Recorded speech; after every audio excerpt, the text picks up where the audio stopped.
Javier. So good evening and welcome to our candidate forum. Thank you all for joining us tonight. My name is Lori Higgins and I am the moderator for this evening's forum as well as the president of the Metro North Chamber of Commerce. Our goal in tonight's candidate forum is to provide residents with an opportunity to learn more about the candidates and their positions on various issues. I'd like to note, as a resident of Blaine, I cannot vote for any of these candidates. We will ask 4 prepared questions. Responses will be in rotating order. There will be a short period of time at the conclusion for audience questions. So please use this time to write your question and submit to city personnel. I am pleased to introduce the candidates for State Legislative House District 31A, Harry Niska and Dara Grimmer. Thank you both for being here tonight. Thank you. Each candidate will now have 2 minutes for an introduction, and then we will get started with questions. So Mr. Niska, you have 2 minutes for an introduction. Thank you, Lori. Thank you to the Metro North Chamber, and to the City of Ramsey for hosting this event.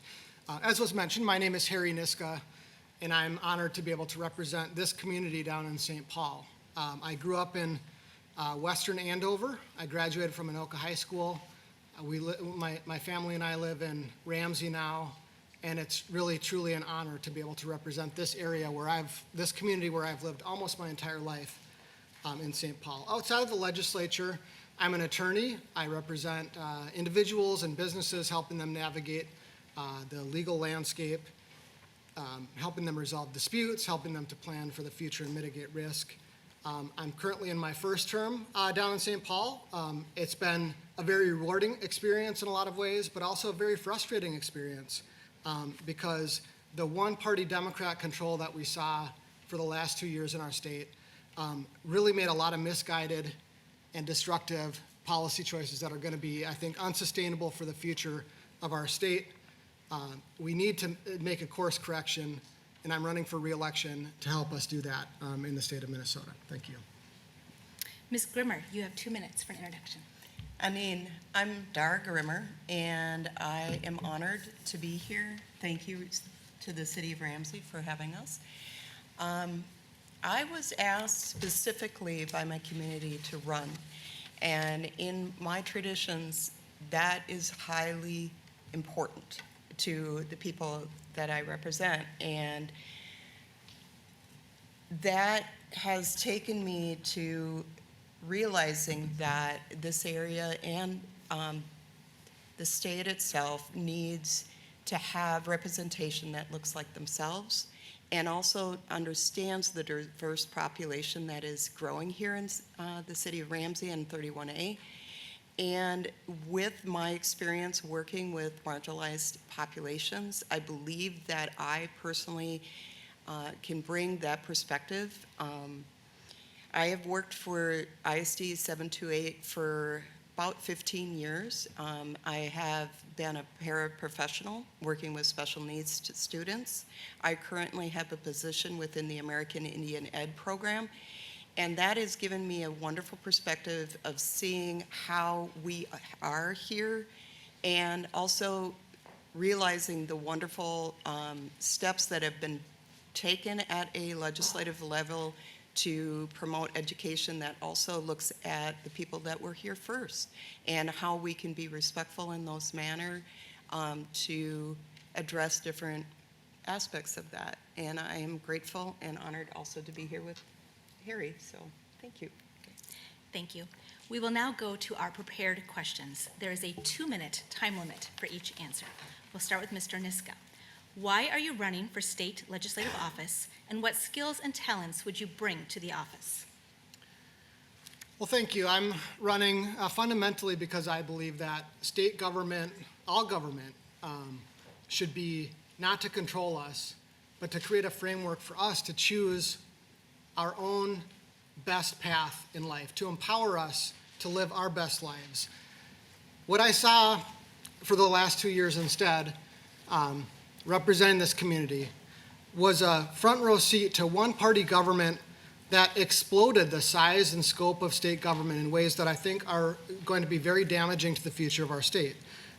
The one-party Democrat control in St. Paul grew the state budget by a whopping 40% from one budget cycle to the next. They expanded government mandates and regulation in every area of our lives and in every area of the economy. There were even efforts to regulate your speech and your beliefs in St. Paul. There was a bias registry to collect up speech that the government doesn't like. There were discrimination and intrusion into religious freedoms. But I didn't just sit back and watch. I was honored to be elected by my community to represent them in St. Paul, and I did my best to ask tough questions, to point out those policy mistakes, to ask, to raise awareness of the destructive nature of the policies that were passed down in St. Paul. I'm hopeful that we can make a course correction in St. Paul. Frankly, we need to make a course correction for the future of our state. And if we do it right, we can have a state government that empowers you, that empowers every individual Minnesotan to live their best life instead of empowering activists, bureaucrats, and frankly, criminals. But it's going to take a large effort in this election and in the next election after that in order to bring that kind of change. And that's what I'm committed to doing. That's why I'm running for re-election, and I'm asking for your vote. Thank you. I'll repeat each question. Ms. Grimmer, why are you running for state legislative office, and what skills and talents would you bring to the office? Thank you. Thank you, Harry, for sharing that. And I'm grateful that you've been asking good questions to challenge the different thoughts that are coming forth, because we each have something to share and actually bring to the table. And so I want to hear those thoughts and things that actually don't always agree with my position or the position that I run under as a party. I see that we've made some actual really good strides in protecting freedoms of individuals. Personally, I think the first thing of anything is to have freedom to choose what happens within our own personal bodies. And I'd like to continue to have that represented and also brought more to the forefront of what that means for people, diverse populations, but also for myself as a woman. I also am grateful, as I said, to Harry for doing and stepping up to the plate prior to this. I think we are in a space where change is happening, and I think I could be that person to actually bring voice to what is happening in our community here. Thank you. Thank you. Moving on to question 2, we'll begin with Ms. Grimmer. What do you believe is the greatest need of the residents of Ramsey and Anoka County, and how would you go about advocating for this need? Right now, the greatest need I see is that we have an influx of beautiful and wonderful people moving here and growing our economy. But we also have to be able to address their needs and what they might need. Some of those things might be additional ways of transporting people from here to there because they may or may not have the financial means in order to do so. Also, we have a population that is growing and may not have, as I said, the financial needs that we've become accustomed to up here. And I see being able to provide that, but also still paying homage to the fact that we love our area and the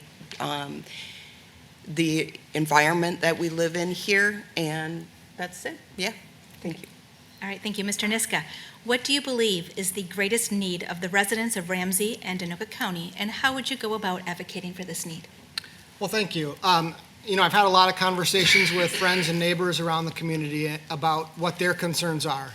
And the biggest things I hear, the two main concerns I hear, are about how people are going to afford their lives in this era of booming inflation, and how they're going to be safe in their homes and in their communities. And I think those are the two most important things that we should be dealing with down in St. Paul.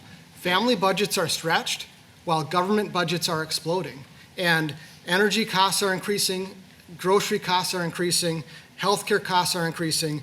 And what we had was an opportunity with a historic surplus to do something about that, to help Minnesotans who are struggling.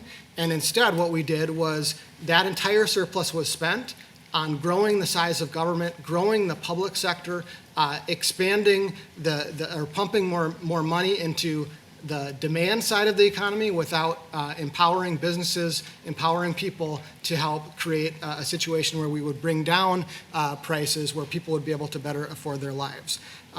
The Democrats actually increased taxes, putting Minnesota on an unsustainable fiscal path. We need to dial back a lot of that regulation, a lot of that spending in order to help make people, create an economy where Minnesotans are able to afford their lives. We also need to be concerned about the first priority of government, which is our security, the safety of our communities. And we've had too much going in the wrong direction on that front as well. We've had a recruitment and retention crisis in law enforcement. A lot of that is driven by the way that politicians talk about and attack our law enforcement profession. The state has funded more resources to recruit and retain police officers, but we need to do better. We need to have transparency about the sentencing and bail decisions by prosecutors, and we need to deal with the border crisis that is flooding our country with a lot of problems we just learned hundreds of thousands of criminals that have come into our country unvetted. That's a big concern that we have to deal with as well. Thank you. Moving on to question 3, we'll begin with Mr. Niska. Transportation is a concern for many Ramsey residents. If elected, what would be your priorities when it comes to transportation infrastructure improvements for this area? Thank you. Yes, transportation is definitely an area where we've had a lot of bipartisan cooperation up here in Anoka County. I see former Representative John Heinrich here, who did a lot of work helping work across the aisle, helping to secure some funding to Anoka County. We've traditionally been kind of left behind. Growing up here, I've seen all of the transportation investments that have happened in the West Metro and the South Metro and the East Metro, and finally we're getting a little bit of that up here in Anoka County. It is frustrating for me, like I know it's frustrating for many of you, trying to drive around, navigate around the construction on Highway 10, but that's going to be a huge step forward for us as a community. I think going forward, we have to think about additional, high traffic areas like 47 going up through Ramsey. There's going to need to be some work done on that. Maybe someday, I have a dream that we will in fact see that mythical Ramsey-Dayton Bridge eventually, perhaps even in my lifetime. I think that it's past time for that to happen. But we should be prioritizing the modes of transportation that are going to help everyday folks in Ramsey get around. And for most people, that means we need to be investing in lanes before we invest in things like trains. Thank you. All right, thank you. Ms. Grimmer, transportation is a concern for many Ramsey residents. If elected, what would be your priorities when it comes to transportation infrastructure improvements for this area? I'm actually grateful that the infrastructure has been changing, that Highway 10 has been worked on and is continued to be worked on. I see an opportunity for us to do things other than just relying on highways, but I'm also grateful to the individuals who have put things forward right now by grazing the money to do so, by collecting and doing those process of doing that. I am curious how an individual would want to have more monies put aside but not know where those monies are going to be coming from, if you're going to be decreasing taxes or taking away from other investments. Transportation is very important, but not all of us have a car. So I do look forward to a day that I could take the train up to St. Cloud. I also wouldn't mind being able to more easily be able to get downtown. I personally work in Elk River. I do find the improvements really good that we're having here on 10 because I'm able to get to work in a short period of time, but I do have the luxury of owning a car. I haven't been able to figure out if I was to work in Elk River, or I am working in Elk River, how would I get there without relying on my car? And I want us to look at that. Thank you. All right, thank you. Question 4, we'll begin with Ms. Grimmer. What is your vision for this region and the state over the next 5 years? My vision for here and also the state is that we start actually listening to all the individuals who are part of our state. not just individuals who can afford to speak up. We have many populations who either have been intimidated and not felt well to actually say that they're here.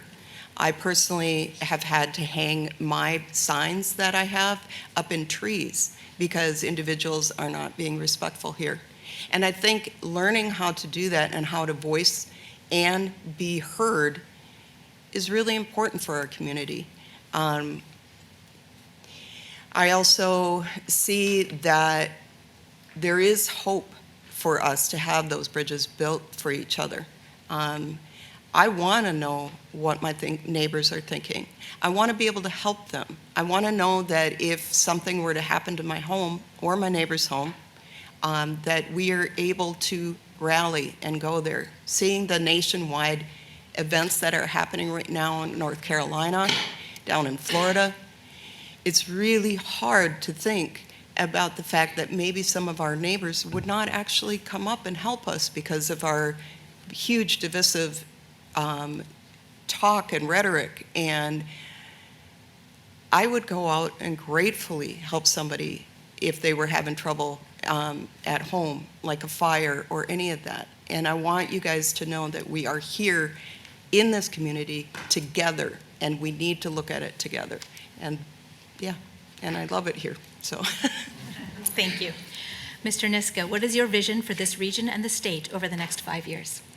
Thank you. Well, I appreciate the comments, especially about freedom of speech, freedom of belief. I think that is a foundation of our state. That's been one of the things that I have been particularly frustrated about in St. Paul, is the way that the Democrat trifecta in Minnesota is trying to, frankly, control people's speech, control the way that they think and believe and have the right to speak. And I think all of us have our inherent human dignity and belief that all should be protected. That's why we need government that is not about controlling people's lives. It's not about controlling people's belief. It's about creating a framework where we are safe and free and treated fairly and empowered to live our best lives. That means safe streets, as we talked about before, that empower law-abiding Minnesotans instead of empowering criminals who want to break the law. It means better education and workforce training. We have, in Minnesota, been rightfully proud in the past of our education system, but that's a system that's lagging. More and more money is being spent on bureaucracy and on, frankly, teaching political ideology, and less on things that will empower students to be able to build their best lives. We should be empowering kids and parents by putting them in control of their own education. That means enhanced school choice. We should be empowering our local school boards by taking away mandates from St. Paul, and we should be empowering our workforce by training them to compete in the economy of the future. It means we have to have a better business economy so that the job creators in Minnesota are empowered to and encouraged to come here. That means permitting reform. It means cutting regulation and taking Minnesota away from being one of the highest tax states to being one where we are doing the essential things, but doing it in as efficient of a way as possible. And we need to do a lot of work, frankly, especially after the last 2 years, to get back to that place. But that's where I think Minnesota can really thrive. Thank you. We will now move to audience questions. Each candidate will have 1 minute to respond. The first question is as follows. How do you define freedom? We'll begin with Mr. Niska. Thank you. I believe that freedom is our inherent right as human beings. As the Declaration of Independence said, we are all endowed by our Creator with certain inalienable rights, including life, liberty, and the pursuit of happiness. And it says that the purpose of government is to secure those rights, drawing its just powers from the consent of the governed. That's what freedom is. That's what our tradition is here in America. It's what has made America thrive. It means that we have the right to believe as we wish, that the government doesn't get to tell us what we believe. We get to speak as we believe, and that's how our democracy, how our marketplace of ideas exists. The government doesn't get to tell people that belief is either false or that belief is not inconsistent with what we, the government, think that people should say or believe. That's what freedom is. That's what America is all about. That's what I've been working to preserve down in St. Paul. Thank you. Ms. Grimmer, how do you define freedom? I define freedom very personally. For me, it starts here. And it starts with respecting myself, but also respecting other people's right to choose what they're going to do with their bodies. It is extremely important to me to acknowledge that other people do have a different belief system than I do. I may not choose to do different things with my own personal body, but that does not give me a right to judge or to tell someone else that they cannot have those rights themselves. And it is really hard for me to hear individuals speaking about having freedoms and not looking at that first and foremost. Because if we don't start with acknowledging that women and men have different ways of viewing freedom and our own personal bodies, I don't know where else to start. We have to look at what it means to have personal autonomy. Thank you. The next audience question is as follows. What are your thoughts on, quote, the bigger the government, the smaller the individual, end quote? We'll start with Ms. Grimmer. Well, it's interesting because in a lot of the traditions that I follow, government is the people. And we need to acknowledge the fact that we are controlling what goes forward and how we are perceived in that, and that as a community, we need to work together. It's not about just my own personal things that I have to be responsible for, because I am responsible, even here today, for everybody that's in here to a point, because I have a connection with you. I am invested in how you are doing financially, how you are doing as an individual. And for me, I believe that government and the people coexist together. It's not who's smaller, who's bigger. It's about working together. Thank you. Mr. Niska, what are your thoughts on the bigger the government, the smaller the individual? Well, unfortunately, right now we don't have government that is, as Abraham Lincoln said, of, by, and for the people. We have a lot of governmental structures that frankly are not accountable to us. And so I appreciate that the desire, that's certainly the desire all of us have, or should have, of government that is accountable, that represents us. We have a lot of bureaucracies, both in St. Paul and in Washington, that aren't accountable to us, and they should be, if we are truly going to have a government of the people, by the people, and for the people. But it's also important that all of us think and carefully consider, as we think about any government law, that government, at the end of the day, is a monopoly on force. In any law that we pass, we have to think seriously about whether that law is something that we would want enforced by the police using violence against somebody. So we do need to be very careful, very skeptical of government. Government is made up of human beings that are flawed human beings, and we should be very, very careful about giving government too much power. All right, thank you. Our final audience question is as follows. Do you support Minnesota legislation to modernize the funding structure for local community media stations like QCTV? And we'll begin with Mr. Niska. Thank you. Well, I think if the legislation is what we saw last year, it's not something that I support, because it's something that we looked at here in the city of Ramsey, and it was a franchise fee on people's cable bills in order to fund, essentially, to fund city government. And we had a lot of debates in St. Paul about junk fees, about frankly, the idea that businesses would hide certain fees on the bottom of receipts. And the irony was the same people who were the most concerned about junk fees in that context were pushing what's frankly a junk tax on the people of Minnesota, where you wouldn't get to see on your property tax bill what the city government was charging in fees, or in taxes, you'd have to look both at your property tax bill and on your cable bill or wherever this franchise fee was. We tried that in Ramsey. The people of Ramsey rejected it. I agree with that decision, and so I would not support that legislation. I didn't support that legislation in St. Paul. Thank you. Ms. Grimmer, do you support Minnesota legislation to modernize the funding structure for local community media stations like QCTV? I do.